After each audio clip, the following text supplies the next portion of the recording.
नमस्ते दोस्तों। आज हम लोग क्लास 8 की हिंदी पुस्तक की टोपी कहानी का सारांश पढ़ते हैं। तो आइए जानते हैं।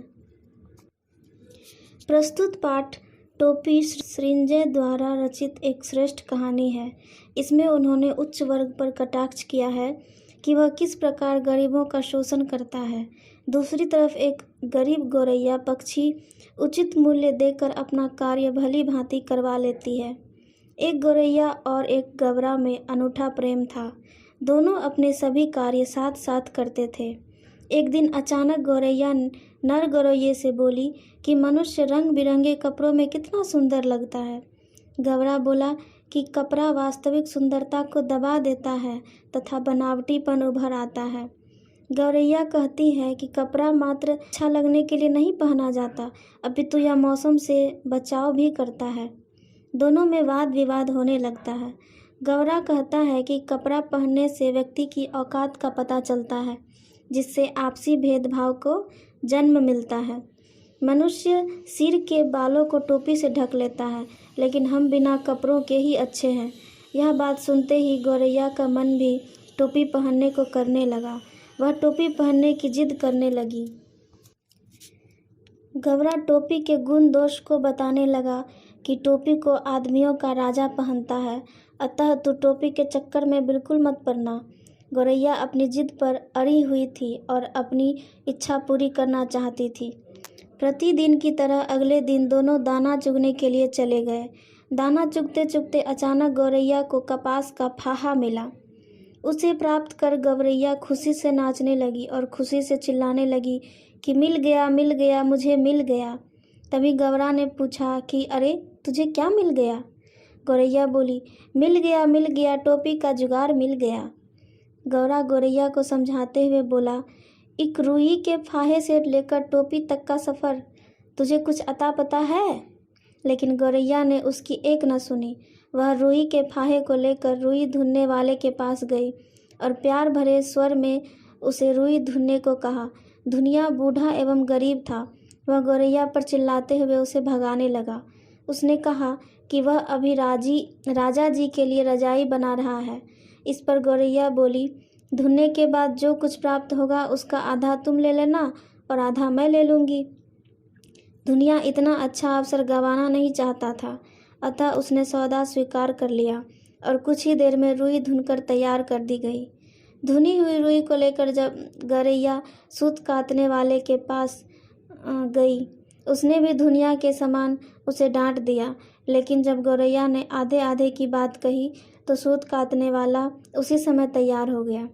सूत बन जाने के बाद गौरा और गौरैया एक बुनकर के पास गए और बोले, बुनकर भैया, इस कते सूत से कपड़ा बुन दो।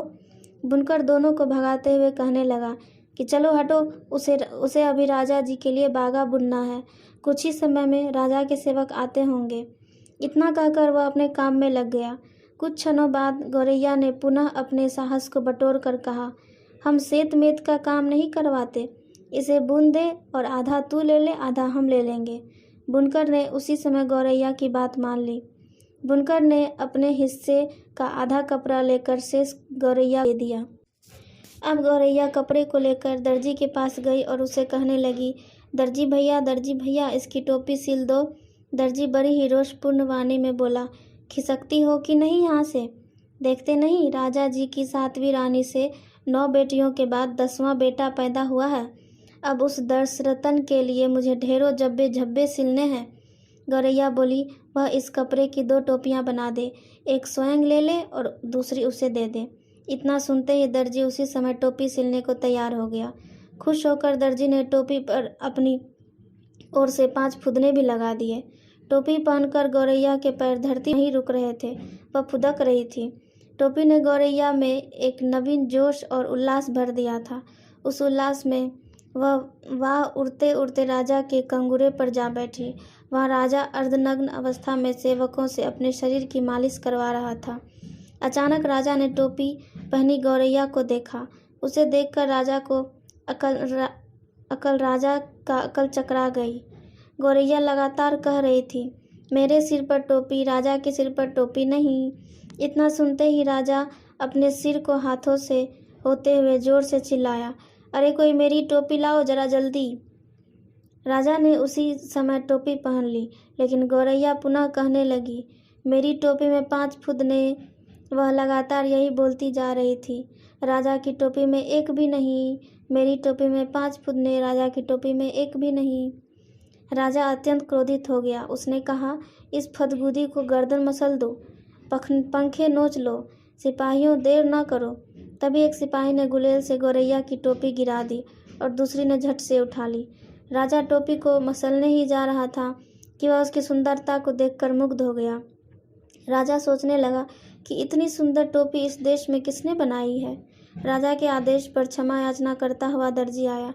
राजा ने रोष भरे स्वर में कहा, इतनी बढ़िया टोपी तुमने कभी हमारे लिए क्यों नहीं बनाई? कारण पूछने पर दर्जी ने कहा कि महाराज, कपड़ा बहुत अच्छा था। तब कपड़ा बुनने वाला लाया गया। वह भी क्षमा याचना करने लगा। कारण बताते हुए वह कहने लगा, सूत बड़ा दमदार था सरकार, एकदम महीन और लच्छेदार। दहाड़ मारते हुए राजा बोला कि इतना बारीक सूत किसने काता? उसे सामने लाओ। गिरते पड़ते कोरी आ गया। राजा ने कहा कि वजह बताओ। कोरी बोला, रुई बहुत बेहतरीन थी सरकार, एकदम बादलों की तरह धुनी हुई थी। तभी हाँफते हुए धुनिया आया और वह भी क्षमा याचना करने लगा। राजा ने पुनः कहा, क्षमा नहीं, वजह बताओ। राजा अत्यंत क्रोध में बोला, तुम चारों अपराधी हो, तुमने मिलकर इस गौरैया का काम किया है। दुनिया ने डरते डरते राजा से कहा कि यदि अभय दान दे तो वह बोले। राजा बोला, चलो दिया। दुनिया कहने लगा, महाराज, इस गौरैया ने जो भी काम करवाया उसमें आधा हिस्सा दे देती थी। इसके पास बहुत कुछ है, इसके पास कुछ भी नहीं था, फिर भी यह आधा दे देती थी, इसलिए इसके काम में अपने आप नफासत आती गई सरकार। यह सब सुनकर राजा भौचक्का रह गया। गौरैया पुनः चिल्लाने लगी, यह राजा तो कंगला है, इसे टोपी तक नहीं जुड़ती। तभी इसने मेरी टोपी छीन ली। हो हल्ला सुनने के बाद काफ़ी संख्या में लोग इकट्ठे हो गए। वे सारे दृश्य को देखने लगे। तभी राजा घबराते हुए पुनः बोला, इसकी टोपी वापस कर दो। गौरैया ने पुनः टोपी पहन ली और कहने लगी, यह राजा तो डरपोक है, इसने मेरी टोपी लौटा दी। राजा मंत्री से कहने लगा, कौन इस मुंह फट से मुंह लगे। यह कहकर उसने अपनी टोपी कसकर पकड़ ली।